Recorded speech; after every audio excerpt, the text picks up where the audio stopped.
Hello everyone, I have actually already recorded this. Well, I thought I'd recorded it and realised I hadn't recorded it. And then my battery was nearly dead, so I thought, right. So yesterday I didn't, which was Monday. I was meant to record but I didn't. So I'm recording now, which is Tuesday, but I did a live stream last night, which I will leave up in the iCard for you. It was just a half hour just chatting about Joy on Eason and a few other things. This week's videos are really serious, especially this one.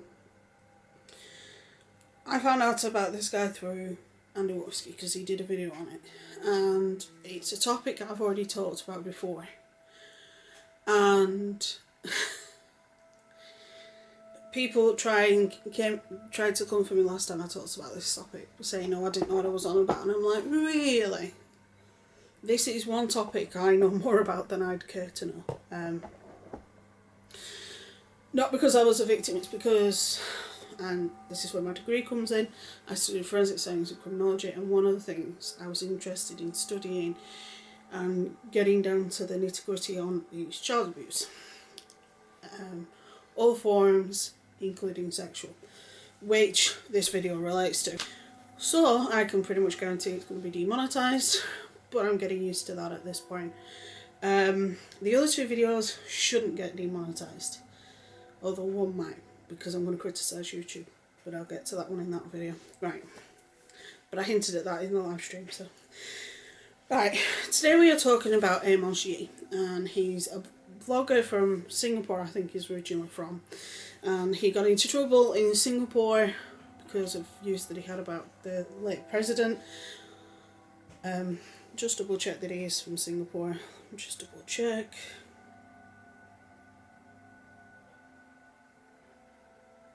A Singaporean YouTuber, personality and vlogger. There you go. Right. And he faced conviction in Singapore for hurting people's religious beliefs and being very antagonistic. Then he came to America, where he was detained because his asylum seeker status was rejected, so he was detained, and he's now living with a couple. I hope it's not a family, but he's now living with some people over in the US. The reason why things have kind of ramped off, most of you will remember Omnipolitics, who's the one I spoke about earlier this year, and a few others that believe that paedophilia is pretty much like a sexuality like homosexuality, bisexuality,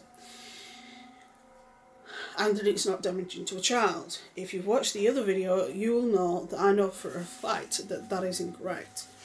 He says that he believes that consensual relationships between a child and adult, sexual relationships, are okay and not harmful. But he is wrong. There have been thousands of, if not more, of studies of the long-term effects of child abuse, which include PTSD, depression, father issues, trouble with intimacy, trust issues, over-sexualised behaviour, avoiding sex, drug dependency, suicidal behaviour, fear of touch, self-harming, etc. So, and let's not go into the amount of serial killers that were abused as children. Granted, only a very, very small amount of people who were sexually abused end up becoming serial killers, and when I say small, I mean so small, but it does happen. And for people to say that child sexual abuse does not damage people needs their head seen to. I have several people in my life that were victims of this, and each one of them has long-lasting effects to this day from it. I'm not going to get into specifics because I'm not going to tell their story, that's their story to tell. But let's just put it this way, the effects still are in their head from what happened, and for this person to say it's not harmful. What? Oh. Also, people that were abused as children have self-image issues, so they get one form of eating disorder where they end up big, and I mean bigger than me, and then they end up on the other scale, because the trauma that they suffer from damages their mental stability, which then causes them to fall into a mental illness, which most eating disorders are a form of mental illness. So it's not the case with all people that are that have eating disorders, but sometimes it does. Children, this is the reason for the age of consent, because one of the issues with Amos Yee is he was set to do a talk in Harvard this month, but they cancelled it because of his views on the age of consent. And even in his videos, I'm not going to put any of his videos in this, but what I am going to do is I'm going to send you over to Andy's video, Andy Voicegate, because he actually goes point by point, and on this view, me and Andy pretty much align. And I could show you the folders and folders and folders of research I've got in the study, which is the room next door to where I am now. I'm not joking, I have research this big about the side effects of child abuse, including sexual abuse, and I think the sexual abuse one is a folder all of its own, which is this thick. So Harvard cancelled his talk because of his views on the age of consent, and he's started video series and a tweet series about it. Obviously he's getting a lot of kickback, because he's advocating for the removal of the age of sexual consent in his videos and tweets, because he believes that a consensual relationship between an adult and a child is healthy. A consensual sexual relationship between an adult and a child is healthy. No, it's not. First of all, anybody under the age of either, depending on where you're from, but I'll do it the fair way. Over here it's 16, over in America, depending on the state, it can be 15, 16, 17, 18. Now, in this country it's 16. So that states that in British law, anybody under the age of 16 does not have the cognitive reasoning, nor do they have the life experience or the forethought to think of the far-reaching effects of entering into a sexual relationship. Now, there have been times where it's happened and it's not caused any lasting effects, which are the times that he clings to. But those are very, very, very, very, very small percentage of people that don't have long-lasting effects of what they suffered. Although the vast majority of people will. And the reason for the laws is that anybody under the age, like I say, I'm going to use this country because this is the country where I am based. Here in the UK, the age of consent is 16. So, because we know in this country that up until about the age of 16, 18, you don't always have the ability to make the decisions that could have long-lasting effects of like pregnancy, etc. And there is a reason for that. Originally, about 150 years ago, there was no age of consent. I think it was about 150, 160 years ago, there was no age of consent. The reason why the age of consent got put into place was because people were being abused in the house, and then people were saying, well, there's no law against it. So they had to put laws in to protect children, because children, and this is another point, a lot of the time when you look at a consensual relationship between an adult and a child, the adult is usually in a position of power. Whether it's teacher, parent, caregiver, tutor, long list.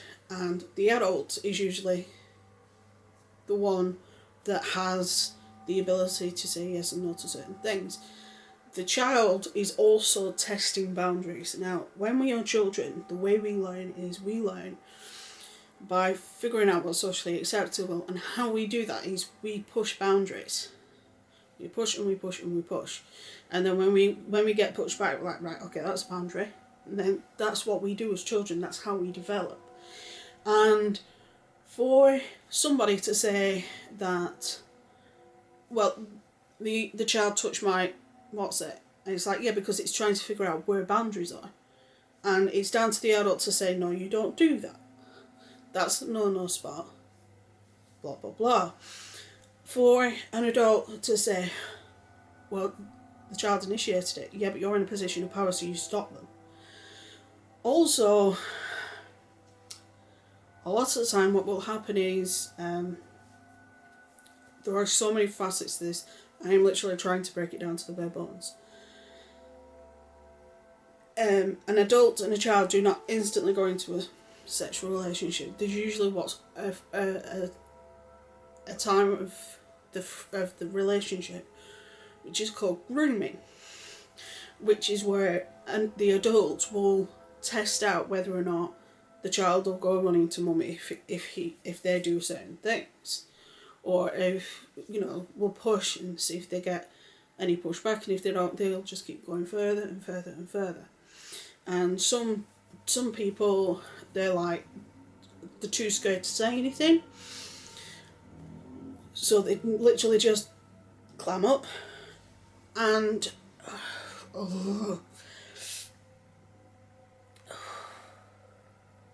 sorry, this topic conversation really pisses me off. Also, most paedophiles, I would say very small amounts are in which you could actually characterise it as a sexual orientation. Not that I want to call it a sexual orientation, because it isn't. But 9 times out of 10, what they will do is, it's more about, they get off more with relation to the power. When somebody abuses somebody else, whether it's an adult on an adult, a teen onto a child, an adult onto a child, an adult onto a teen, it's about power. You have power over that person. You can make that person do exactly what you want them to do. And if you don't like that, that is the crux of being a paedophile. It's the power. It's the power of knowing that for the rest of the life, the person that you abused is going to have that in their head.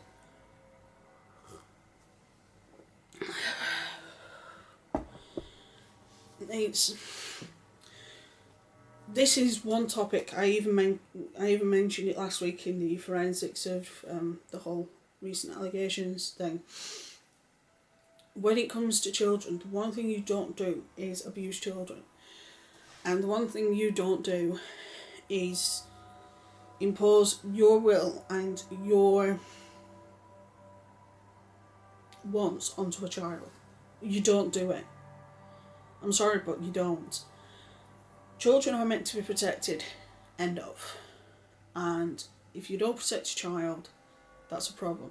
If you are abusing a child, that is a problem. And for those to say, well, there's no long-lasting effects, fuck off, is all I have to say to that. Oh.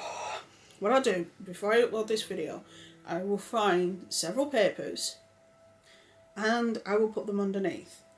And I'm not talking about Wikipedia or blog websites, I'm talking about actual papers. And I will put them underneath for people to see exactly how bad this can actually, how much damage this can actually cause people. For somebody to say that a sexual relation between a child is fine, it's healthy, no, it's not. Now,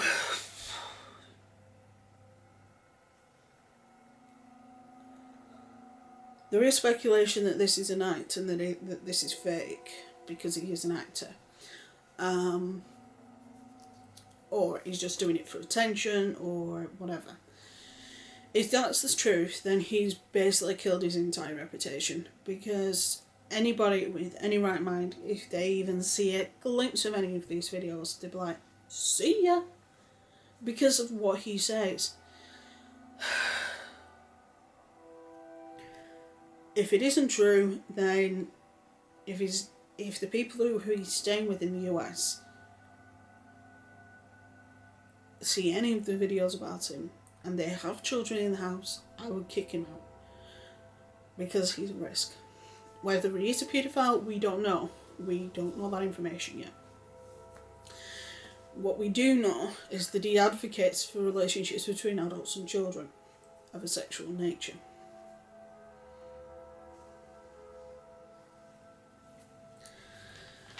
At the end of the day, and I've had kickback from the pro-pedo movement in the past, but at the end of the day,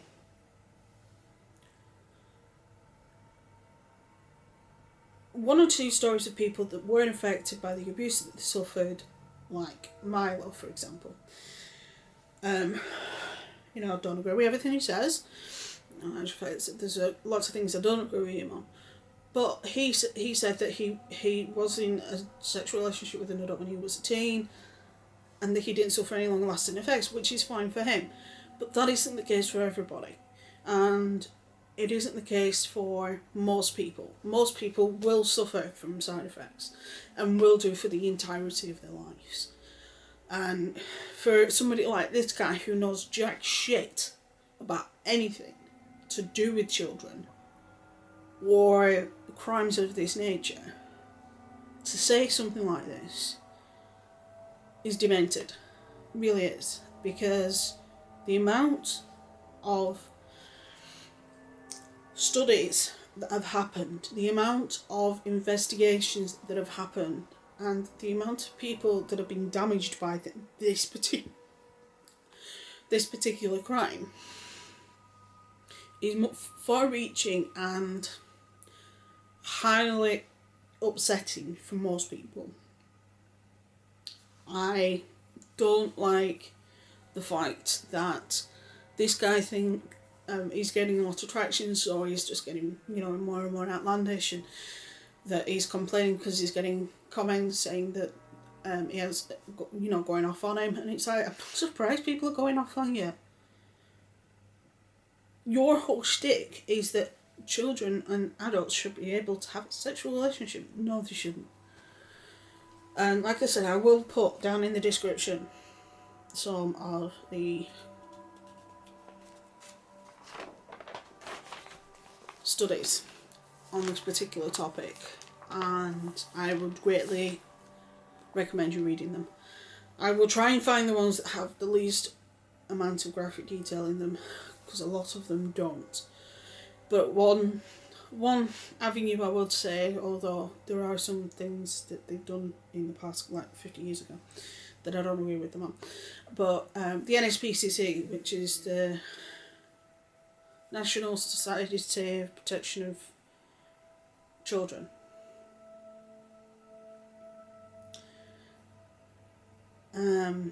it's a charity over here. They do a lot of studies and things. I know America has quite a few places that do studies, but I will find studies on this for you to see and I'll even find a couple of documentaries, because I know there are a few. So I'll find a couple of documentaries and put them up for you as well, so you can see that I am not talking out my backside. If I was to put the resources that I've got in the study, which I actually have in a Word document on my computer, you'd be there for years. I might go into why I have the URLs and stuff on the computer another time, but not right now. But yeah, this is something that we really need to stand up to and say, look, this can't happen in this country. It can't happen in any country. And if anybody advocates for the abuse of children, then I'm sorry, but no. No. Just no. I swear to God. Oh. Ugh. Right, I'm going to calm down. Right, I'm going to do my next video. Hopefully I'll calm down a little bit. Well, the next two videos are serious-ish. Not as serious as this one. Right, stay safe, be good, have fun, and I will see you very soon.